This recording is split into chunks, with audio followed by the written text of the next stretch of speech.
ही अनोखी गाठ. लेखिका स्नेहलता गाडे. भाग 31.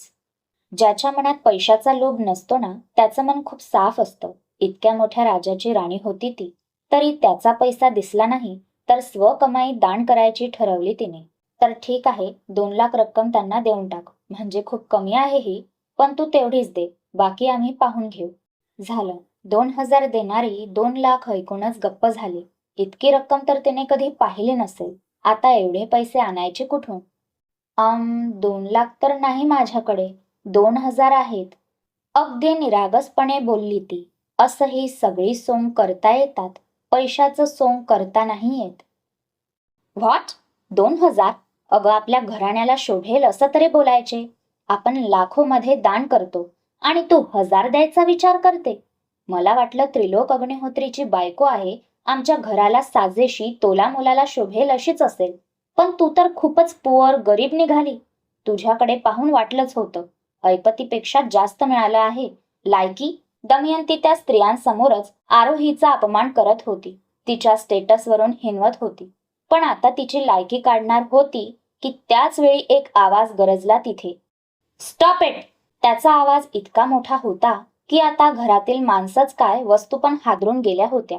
आरोहीने भरल्या डोळ्यांनी त्याच्या दिशेला पाहिलं. दारात खिशात हात घालून नजर रोखून तो उभा होता. डोळे जणू आग ओकत होते. अहो! त्याचा राग पाहून आता आरोहीलाच भीती वाटली. सगळा धीर एकवटून तिने त्याला आवाज दिला. पहिल्याच दिवशी तिच्यामुळे घरात कलह नको होता, म्हणून त्या आगीला शांत करायचा प्रयत्न करत होती. पण पुढे ती काही बोलणार त्याआधीच त्याने आपली तर्जनी दाखवत तिला शांत राहायचा इशारा केला. How dare you Mrs Agnihotri? तुमची हिंमत कशी झाली माझ्या वाईफ सोबत या भाषेत आणि या टोनमध्ये बोलायची? त्याच्या त्या दणदणीत आवाजाने सगळेच बाहेर आले. दर्या आणि मिस्टर अग्निहोत्री वरतून तो सीन पाहत होते, तर दादी आपल्या रूममधून व्हीलचेअरवर बाहेर आल्या होत्या. तिथे उभ्या असलेल्या बायका तर आता भीतीने थरथरत होत्या. या सगळ्यात त्यांची काही चूक नव्हती, पण तरी त्या समोर उभ्या असलेल्या डेव्हिलचा राग आपल्यावर बरसतो की काय असं वाटत होतं. ते मी सहज. आता मिसेस अग्निहोत्री यांची बोबडी वळली होती. तो घरी नव्हता इतकं माहीत होतं. स्वतः त्यांनी त्याला बाहेर जाताना पाहिलं होतं, म्हणून तर आरोहीचा पाणउतारा करायची चालून आलेली संधी त्यांना सोडायची नव्हती. पण तो आला होता. त्याच्या बायकोला अजून अपमानित होण्याआधी तो आला होता. आता काय झालं? बोला ना, का तोंड शिवलं तुमचं? विसरू नका, ती या घराची मोठी सून आहे. तिचं या घरातलं आपल्या खानदानमधलं स्थान अजून तिला माहीत नाही. नाहीतर तुम्ही ही चूक केली नसती. तिच्या समोर बोलायची तुमची लायकी तरी आहे का? आरोहीची लायकी काढायला निघाली होती. आता त्यानेच तिची लायकी काढली होती. दमयंती रागाने लाल झाली होती. त्रिलोक विसरू नका, ती तुमची आई आहे. वरतून मिस्टर अग्निहोत्री खाली येत शांत आवाजात बोलतात. लहानपणापासून हेच तर त्याला समजावून थकले होते. पण नाही, त्याने तर कधीच मान्य केलं नाही. मग आज कसा करणार होता? I my foot! ही फक्त तुमची बायको आहे, माझी कोणीच नाही आणि कधी होणार पण नाही. हे नेहमी लक्षात ठेवा. तुमच्या बायकोला माझ्या बायकोपासून दूर राहायला सांगा, नाहीतर परिणाम वाईट होतील. जॉन! त्याने कडक शब्दात बोलतच जॉनकडे पाहिलं. त्याला काय हवं हे न बोलता पण जॉनने ओळखलं होतं.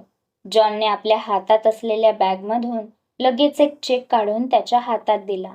त्रिलोकने आपल्या खिशाला लावलेला पेन काढला आणि एक जळजळीत कटाक्ष दमयंती आणि नंतर त्या 2 स्त्रियांवर टाकला, ज्या खाली मान घालून गप्प उभ्या होत्या. त्रिलोकने तसंच उभं राहून आरोहीच्या पाठीवरच तो चेक ठेवून त्यावर आपली सही केली. Give it to them. आरोहीच्या हातात तो चेक देत त्याने सांगितलं. 2 करोड? बापरे! इतकी मोठी रक्कम पाहून तिलाच आता चक्कर येत होती. कधी पाहिले तर नव्हती, पण स्वप्नातही त्या रकमेचा विचार केला नव्हता. त्याने डोळ्यांनीच दे म्हणून खुणावलं तसं त्याने तो चेक त्या स्त्रियांच्या हातात दिला. ही रक्कम माझ्या बायकोच्या नावाने दर महिन्याला आश्रमाला मिळत राहील.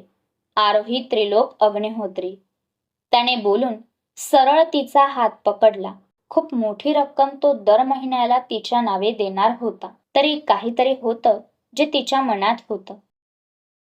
तो कोणाकडे न पाहता सरळ आपल्या रूमकडे जायला निघाला. अहो, पुन्हा त्या वादळाला तिने थांबवलं होतं.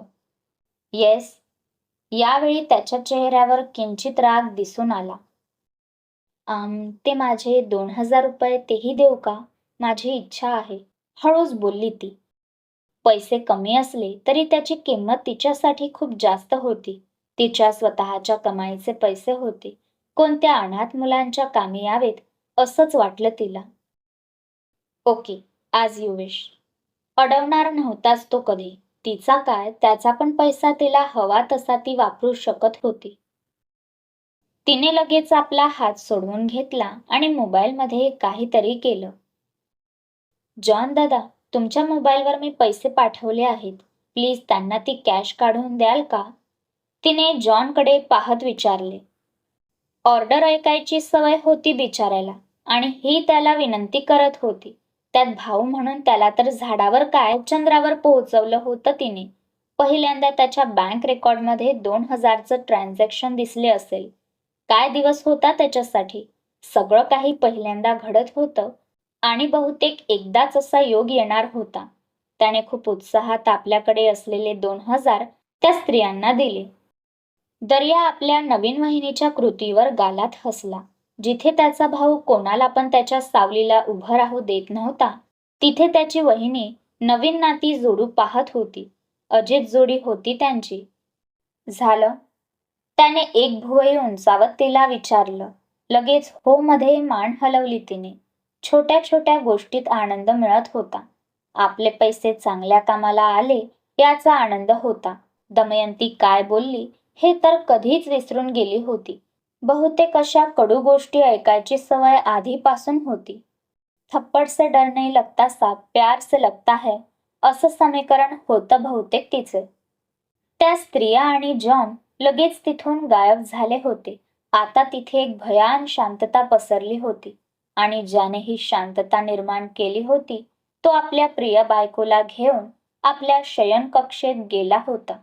ऐकलं, तुमचा मुलगा माझा अपमान करायची एक संधी सोडत नाही. तुम्ही काहीच का बोलला नाहीत? हेच माझ्या प्रती प्रेम आहे का तुमचं? दमयंती मिस्टर अग्निहोत्री यांच्या जवळ जात बोलली.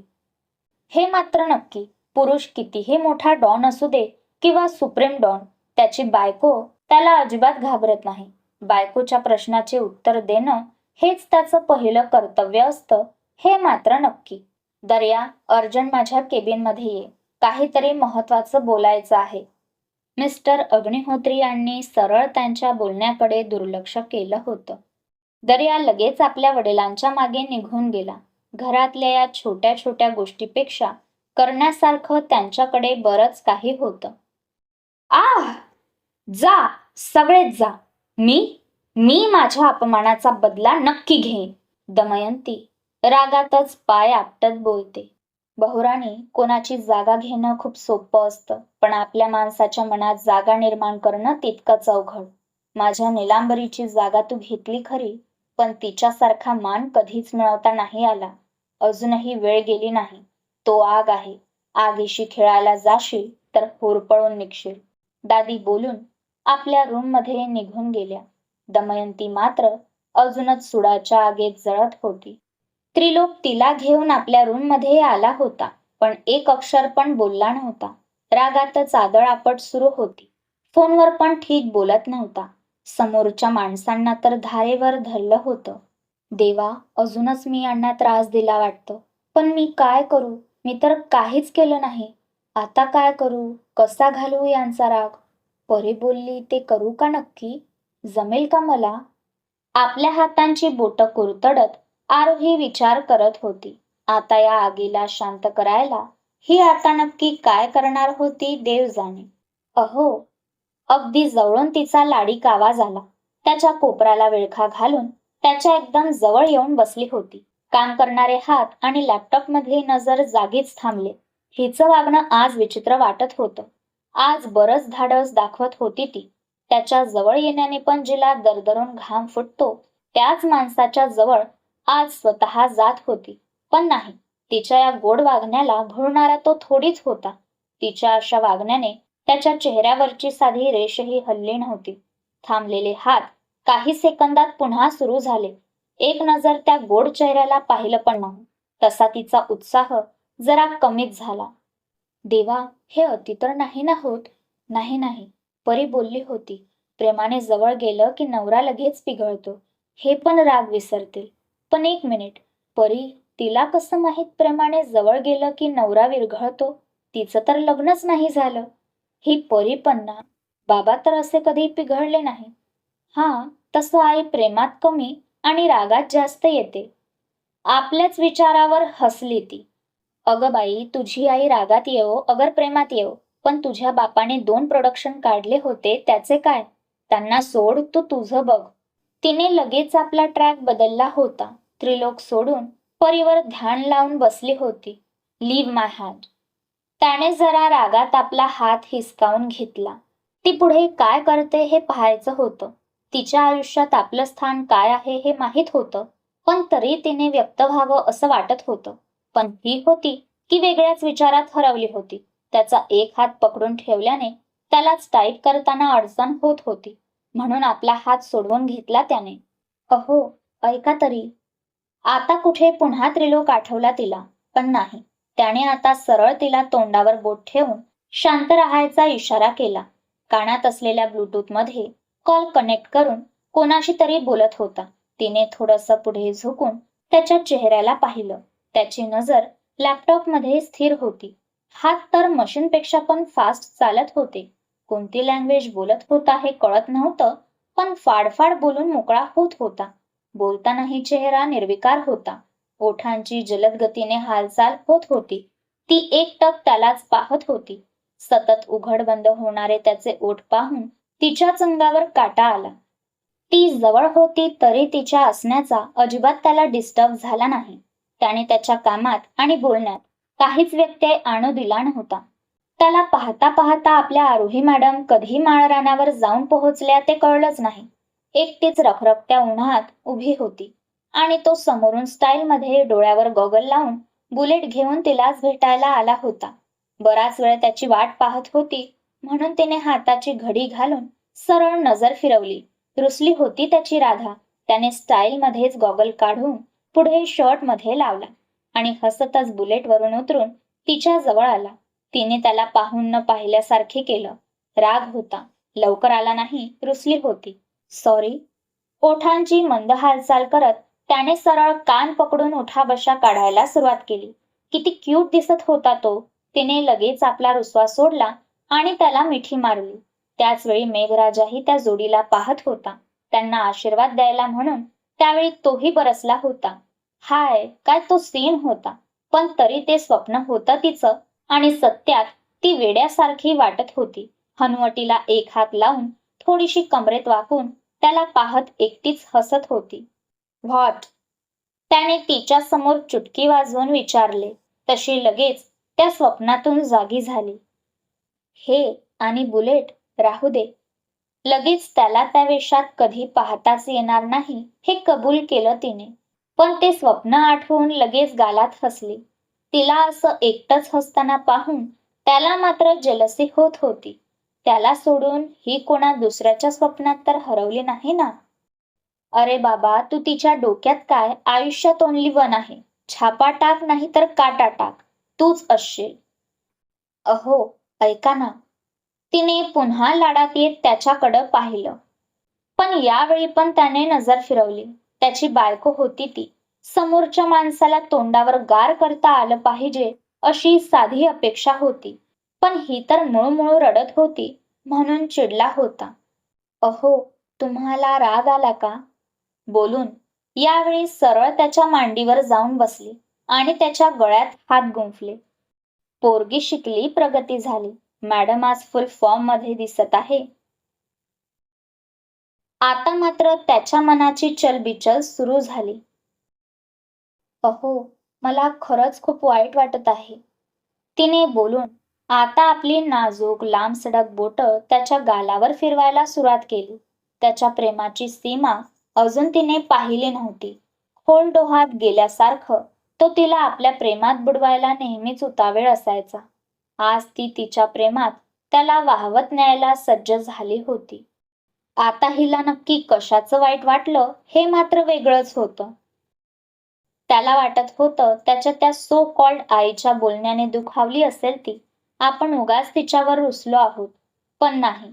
त्याच्या मनात हा विचार आला आणि इथे तिने आपलं तोंड उघडलं. तुमचे किती सगळे रुपये माझ्यामुळे त्या आश्रमला गेले याचे वाईट वाटत आहे ना? मलाही वाटत आहे. ही माणसं काही सगळीच पुण्य करणारे नसतात. तुम्ही बघाच, आता त्या स्त्रिया यातली कितीतरी रुपये मध्येच खातील. गरजू मुलांना त्यातले काही पैसेच मिळतील. मला पण खूप वाईट वाटलं. मी तिथे जायलाच नव्हते पाहिजे. आपले, सॉरी, तुमचे पैसे तरी वाचले असते. झालं. त्या पैशाची त्याला काहीच पडली नव्हती. असे किती पैसे तो दान करत होता याची गिनती आजपर्यंत त्याने कधी केली नव्हती. आणि हिला वाटत होतं तो पैसे गेले म्हणून रुसला आहे. शाळेत राहताना खूप वेळा असे आश्रमाच्या नावावर पैसे मागायला यायचे. त्याचा तिचा अनुभव वेगळा होता. फसले असतात ही लोक असं वाटत होतं तिला. आणि त्याने फक्त तिच्यासाठी इतकी मोठी रक्कम दिली होती याचं तिला नवल वाटत होतं. तिच्या दृष्टीने त्याचा पैसा पाण्यात गेला होता. बाई, तो पाण्यातला काय हवेतला पण पैसा काढतो. तुला अजून अनुभूती नाही. बोलताना तिने आता आपलं डोकं त्याच्या खांद्यावर ठेवलं होतं. त्याने मध्येच सुस्कारा सोडला. तिच्या विचारांवर हसू येत होतं, पण सध्या तो हसणार पण नव्हता. तिला अजून जास्त एफर्ट घ्यायला भाग पाडणार होता. लिव्ह मी, सोड मला बोलला होता. ती त्याला समजून सांगत होती आणि तो बाजूला व्हायला सांगत होता. तिच्या जवळ असण्याचा जणू काहीच फरक त्याच्यावर पडला नाही असं दाखवत होता. नाही, अजिबात नाही.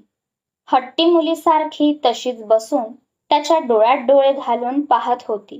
त्याचा असा अबोला आणि त्यात दूर राहणं सहन होत नव्हतं. आरू प्लीज. तिच्यासोबत जास्त कठोर व्हायचं नव्हतं, पण ती त्याचा शब्द नाकारत होती म्हणून डोळे घट्ट बंद करून तो जोरात बोलला. एकदा सांगितलं ना, नाही सोडणार. नवरा माझा, मांडी त्याची. तो माझा, मी त्याची. मग मी का सोडू? बाई बाई, काय बोलली हे लवकर कळलं नाही, पण जे बोलली ते एकदम कडक बोलली. त्यात त्याची कॉलर पकडून त्याच्या डोळ्यात डोळे घालून बोलली होती. त्याने एक नजर तिच्यावर टाकत त्याच्या कॉलरकडे पाहिलं, जी बहुतेक कोणी पहिल्यांदा आणि शेवटचं त्याला हात लावला असेल. सॉरी सॉरी, पण तुम्ही ऐका. तुम्ही माझे आहात ना, मग मी तुमच्या असं जवळ येऊ शकत नाही का? आरोहीने त्याच्या कॉलरला सोडून आता त्याच्या ओठांच्या अगदी जवळ जात विचारलं. त्याला कळत होतं तो बोलत नाही म्हणून ती अस्वस्थ झाली होती. आज त्याचमुळे ती आपली मर्यादा ओलांडत होती.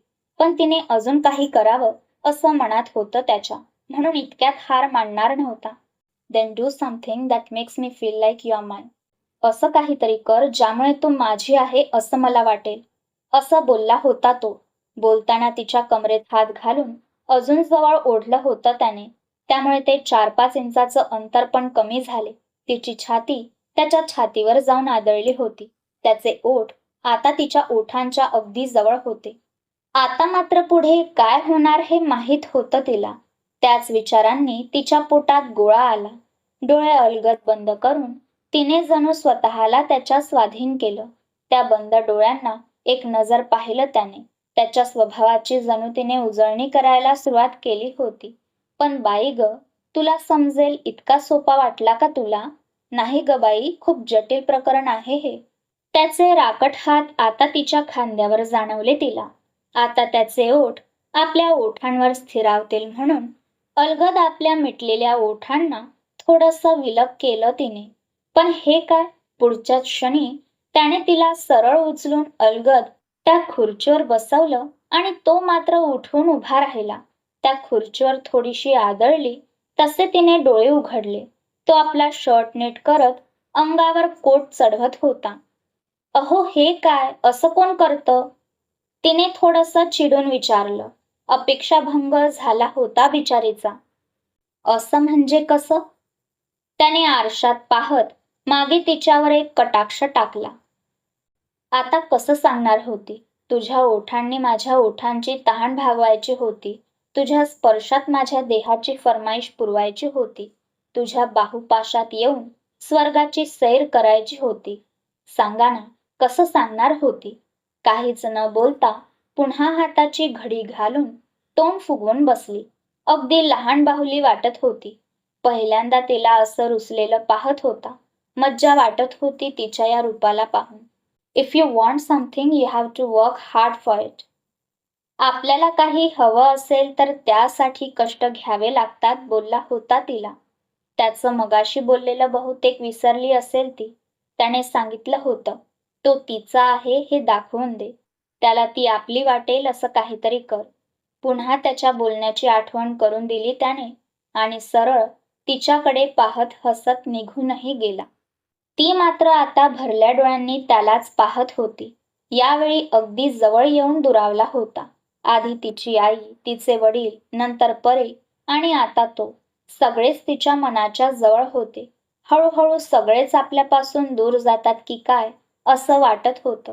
आता काही झालं तरी त्याला गमावणार नव्हती ती. त्याचा रुसवा काढायला मेहनत घेणार होती ती. आरोहीने नेमकं काय करावं असं तुम्हाला वाटतं? जमेल का आपल्या आरोहीला त्या डेव्हिलचा रुसवा काढणं?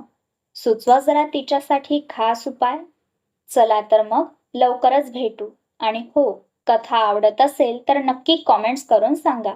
धन्यवाद.